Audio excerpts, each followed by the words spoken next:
Welcome to சென்டமப் YouTube channel. நம்ம இன்னைக்கு ஜனவரி 28 2025க்கான நடப்பு நிகழ்வுகள் தான் பார்க்க போறோம். ஃபர்ஸ்ட் பேஜ்ல வக்ஃப் மசோதாவை பத்தி கொடுத்துருக்காங்க. ஸோ இது நீங்க டீட்டெயிலா படிக்கணும்னு அவசியம் இல்லை. ஆனா வக்ஃப் மசோதானா என்ன, அதுல என்ன திருத்தங்கள்லாம் மேற்கொண்டிருக்காங்க அப்படின்றத மட்டும் படிச்சுக்கோங்க.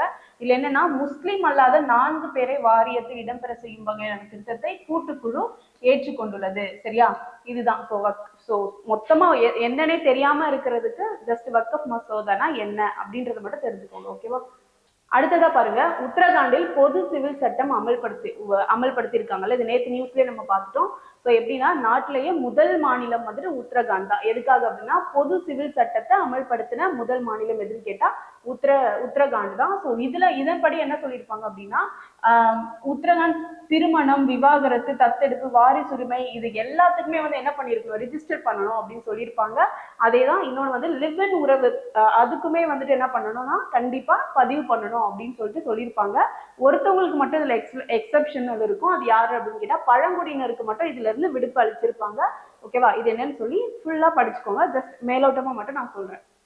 ஸோ இது தேசிய ஊரக வேலை திட்டம். ஸோ இதுக்கு 1635 கோடி மத்திய அரசு கிட்ட இருந்து தமிழக அரசு விடுவிக்கணும் அப்படின்னு சொல்லி தமிழக அரசு கேட்டிருக்காங்க. ஓகேவா?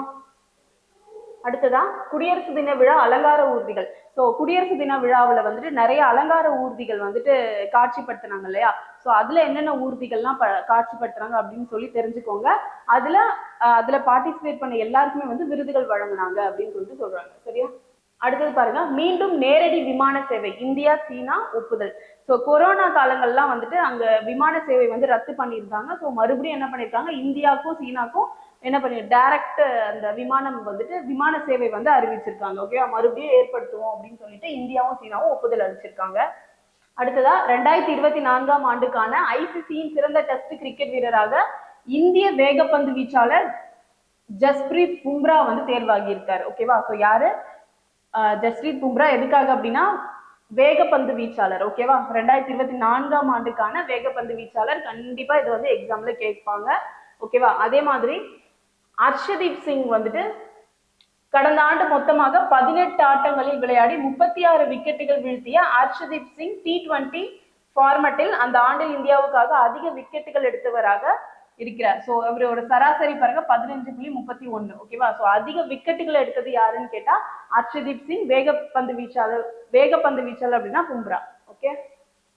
அடுத்ததா தேசிய மனித உரிமைகள் ஆணையம் வலுப்பெற்று வருகிறது அப்படின்னு சொல்லிட்டு அந்த ஆணைய தலைவர் சொல்லியிருக்காங்க. ஸோ இது மட்டும் தான் உங்களுக்கு முக்கியம்.